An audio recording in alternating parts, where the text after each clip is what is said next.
Market లో invest చేసి మీ డబ్బులు డబుల్ చేసుకోవాలనుకుంటున్నారా? సుందరరామిరెడ్డి గారి లైవ్ సెమినార్ కి అటెండ్ అవ్వండి.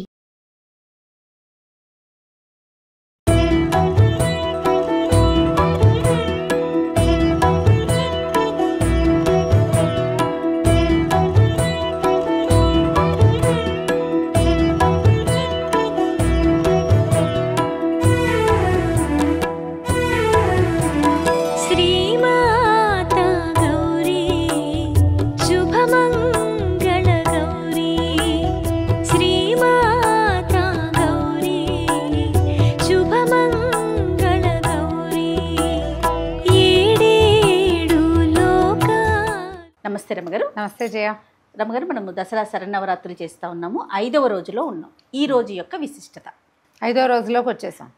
ఈసారి కొంచెం తిథులు పెరిగినాయి కదా, అందువల్ల ఇవాళ ఈ 5వ రోజున మన శ్రీశైలంలో నవదుర్గా స్వరూపాలలో ఒకటైనటువంటి స్కందమాతని వెలయిస్తారు. స్కందమాత అంటే కుమారుణ్ణి ఎత్తుకుని కూర్చున్నటువంటి అమ్మవారు. పార్వతీదేవి చేతిలో స్కందుడు కుమారుడుగా కనపడతాడు. ఈ స్వరూపంలో ఉన్న అమ్మని అర్చిస్తే సంతానం కలుగుతుంది.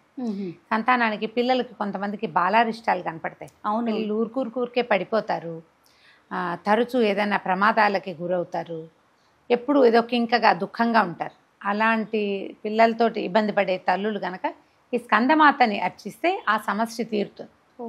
మామూలుగా మనకు సంతానం కావాలన్నా కూడా స్కందుడినే ఆశ్రయిస్తాం. అవును కదా, మన రామాయణంలో నుంచి స్కందజననం చదువుకోమని అది చెప్తారు కదా. ఈ స్కందమాత చాలా విశేషమైన స్వరూపం.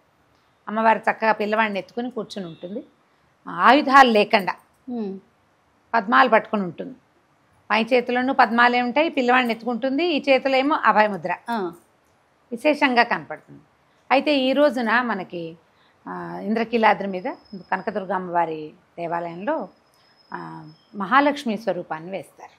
అయితే ఈ మహాలక్ష్మి ఈరోజు శుక్రవారం కూడా అయింది కాబట్టి విశేషంగా మనకి కనిపిస్తుంది. అమ్మవారి చూడు, లక్ష్మీదేవి అవసరం లేనిది ఏముంది, ఆమెతోటే మన ప్రపంచం అంతా. అంతే కదండి. మనకు ఆరోగ్యం కావాలి, ఐశ్వర్యం కావాలి, ధనం ధాన్యం వృద్ధి కావాలి, ఎక్కడికి వెళ్ళినా మన మాట చెల్లాలి, ఎక్కడికి వెళ్ళినా మన కథ నడుస్తూ ఉండాలి. ఆ కథ నడిపించేది లక్ష్మీదేవే. మహాలక్ష్మి పూజా విధానం శ్రావణ మాసం అంతా మనం విశేషంగా చేస్తాం. ఈ స్వరూపాలలో ఒక స్వరూపం ఖచ్చితంగా ఈ 10 రోజుల్లో ఒకటి మహాలక్ష్మి స్వరూపంగా కనిపిస్తుంది. అమ్మని గనక ఆశ్రయిస్తే దొరకనిది ఏదీ లేదు. అన్ని రకాల ఐశ్వర్యాలు లభిస్తాయి. ధనధాన్య సమృద్ధి కలుగుతుంది, గోసంపద ఉంటే గోవృద్ధి కలుగుతుంది. ఏది ఉంటే అది వృద్ధి చెందుతుంది. ఒకవేళ ఏది లేని స్థితి కనుక ఏదైనా ఉంటే ఆ స్థితి నుంచి మార్పు వస్తుంది. కాబట్టి లక్ష్మీ పూజా విధానంగానే చేసుకుంటాం. మహాలక్ష్మి అష్టోత్తరం చేసుకోవచ్చు, ఆ తర్వాత ఏమో లక్ష్మీ అష్టకం చేసుకోవచ్చు, కనకధార స్తుతి చేసుకోవచ్చు. ఈ రోజున వచ్చేటువంటి ముత్తైదుల్ని మనం మహాలక్ష్మి స్వరూపంగా భావించి పూజించుకోవచ్చు. అయితే అమ్మవారికి ఏం సమర్పిస్తాం? సాధారణంగానే మనం లక్ష్మీదేవికి శనగపప్పు ఇష్టం. అవును, శనగపిండితో ఏ పదార్థమైనా చేసి పెట్టచ్చు. శనగపప్పుతో చేసేటువంటి బూరెల్ని లక్ష్మీదేవికి నివేదన చేస్తారు. ఈ రోజున బూరెలే. ఈ 5వ రోజున కుమారి పూజ చేస్తాం కదా. 5వ రోజు చేసే కుమారి పూజ 6 సంవత్సరాల బాలికకి చేస్తారు. ఈమె పేరు కాళిక. 6 సంవత్సరాల బాలికని కాళికా స్వరూపంగా భావించి పూజ చేస్తే మృత్యు భయం పోతుంది. మృత్యువు తప్పనిసరిది కదా. అవునండి, ఎప్పటికైనా తప్పదు. కాకపోతే అపమృత్యువు ఏం లేదు, ఉన్నటువంటి వాకిట్లోకి వెళ్ళిపోవటం, చిన్న వయసులో వెళ్ళిపోవటం, అకాల మరణాల బాధని తొలగిస్తుంది. 6 సంవత్సరాల బాలిక కనుక మనకి లభిస్తే చక్క పాదాలకు పసుపు రాసి కొంచెం పారాయణ పెట్టి అలంకరించి అమ్మాయిని విశేషంగా ఆమెకి కావాల్సిన ఆహార పదార్థాలు తనకి నచ్చినట్టుగా, ఈ పూర్ణాలు ఈ రోజుకి పూర్ణం కాబట్టి పూర్ణాన్ని కూడా ఆమెకి నివేదన చేసి భోజనం చేసి చక్కగా వస్త్రాలు, అలంకరణ సామాగ్రి అలాంటివి ఇచ్చి పాదాలకు నమస్కారం చేసి అక్షతలు కూడా వేయించుకోవచ్చు. దీనివల్ల ఏంటంటే మృత్యు భయం పోతుంది, అపమృత్యు నివారణ జరుగుతుంది. ఎవరు పూజ చేసుకుంటున్నారో వాళ్ళనే కాదు, ఇంట్లో ఉన్న వాళ్ళందరూ కూడా పూజ చేసుకోవచ్చు. అయితే లక్ష్మీదేవిని గురించి ఒక ప్రత్యేక కథనం చెప్పుకోవాలి మనం. తప్పకుండా. ఈ లక్ష్మి కూడా ఇప్పుడు పార్వతీదేవి మనకి రకరకాల స్వరూపాల్లో కనపడుతుంది. అవునండి. కాత్యాయని మహర్షికి జన్మించింది కాబట్టి కాత్యాయని అని చెప్పుకున్నాం కదా. అక్కడి నుంచి ఈవిడ ఏమిటి, దక్ష ప్రజాపతి కూతురుగా సతీదేవిగా కనపడింది మొదట.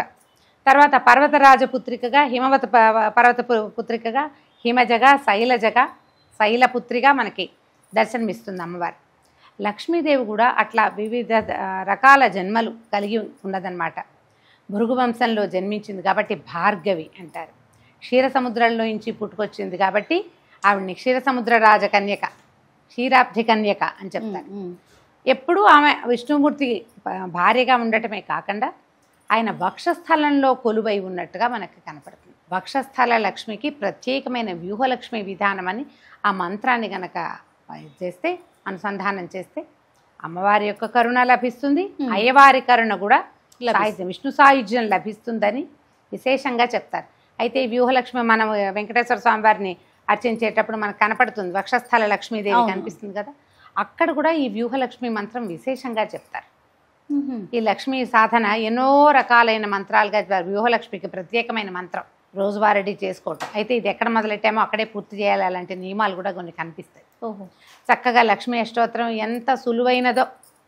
అసలు ముత్తైదు వివాహం అవ్వగానే మొదట రోజువారీ పూజలు, ఆడపిల్లలు చూడు ఇంట్లో ఉన్నప్పుడు ఊరికి అమ్మ పూజ చేస్తే దండం పెట్టుకుంటారు, అవును అంతే కదా. కానీ మనకి వివాహానంతరం వాళ్ళ ఇంట్లో వాళ్ళే దీపం పెట్టుకుంటారు, లేదా అత్తగారు కొన్ని సవరిస్తే అత్తవారింట్లో ఉంటే ఆ కోడలు వెళ్ళి దీపం పెడుతుంది. మొట్టమొదటి నేర్చుకోవాల్సింది లక్ష్మీ అష్టోత్తరమే. లక్ష్మీ అష్టోత్తరం నేర్చుకుంటే ఒకటి మనకి ధనమో ఐశ్వర్యమో ఇంకేదో పెరగటమే కాదు, అదొకటే కాదు, భర్త యొక్క ప్రీతిని ఇతోధికంగా పొందుతారు వాళ్ళు. ఆవిడ మళ్ళీ హృదయంలోనే ఉంది కదా. పైగా అమ్మవారిని ఏం చెప్తారంటే నిత్యానపాయినిగా చెప్తారు, భర్తను విడిచి ఉండదు. అందుకని ప్రత్యేకంగా ఈ లక్ష్మీ పూజా విధానాన్ని కొత్తగా పెళ్ళైన ఆడపిల్లలందరూ అలవర్చుకుని నిత్యము లక్ష్మీ అష్టోత్తరం చాలా సులువు, 108 నామాలు చక్కగా స్తోత్రం లాగా ఉంటుంది. 10 రోజులు చదివారంటే నేను చక్కగా నేర్చేసుకోవచ్చు, ఈజీగా సులువుగా కూడా. ఎప్పుడు మనం శుక్రవారం లక్ష్మీ పూజ చేసుకోవచ్చు. శ్రావణ మాసం వచ్చినప్పుడు ఎవరో వచ్చి చేయించక్కర్లా, మనమే మెల్లిగా కూర్చుని మన పూజ మనం చేసుకోవచ్చు. విశేషంగా లక్ష్మీదేవిని అర్చిస్తారు.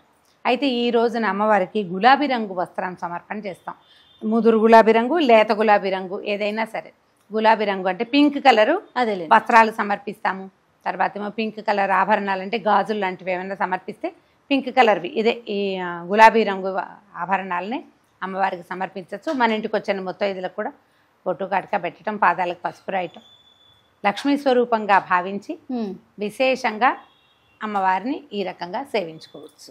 రమగారు, మరి సాధారణంగా మనం లక్ష్మీదేవికి అనగానే శుక్రవారం పూట ఉదయం పూజ చేసుకుంటూ ఉంటాం. శరన్నవరాత్రుల్లో సాయంత్రం చేస్తాం కదా, దీన్ని ఎట్లా అంటే ఉదయం సాయంత్రం 2 పూట్ల చేసుకోవటం మంచిదంటారా?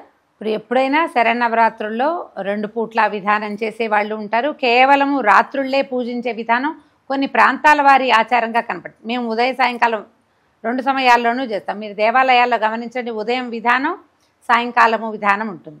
కొన్ని చోట్ల ఏం చేస్తారు, కేవలం మధ్యాహ్నం నుంచి మొదలుపెట్టి అలంకారం చేసి సాయంకాలం సూర్యాస్తమయ వేళకి అమ్మవారి స్వరూపం చూపిస్తారు. అవును, అక్కడి నుంచి విశేషంగా మంగళ నీరాజనాలు, హారతులు ఇవ్వటము, ఆ స్వరూపాన్ని వెలయింపజేయటం అన్నీ సాయంత్రమే కనిపిస్తాయి.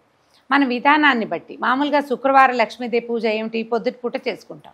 మళ్ళీ శుక్రవారం మనకి రాహుకాలం ఒకటి వస్తుంది. అవును, 10:30 నుంచి 12 గంటల దాకా.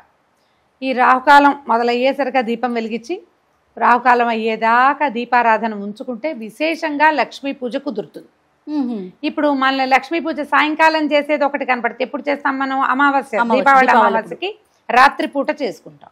ఈ దసరా శరన్నవరాత్రుల విశేషము రాత్రి అని చెప్పబడ్డం వల్ల సాయంకాల అర్చన, పగలు ఉపవాసం ఉండటం, ఏర్పాట్లు చేసుకోవటం, రాత్రి చేసుకోవటం ఒకటి. మనం ఇప్పుడు మన అలవాటుని బట్టి చేసుకోవచ్చు, ఉదయం అయినా సాయంకాలం అయినా. ఉదయం చేసిన అర్చనే మళ్ళీ సాయంకాలం అదే అర్చనే చేస్తాం, అదే అమ్మవారికి షోడశోపచారాలు చేస్తాము.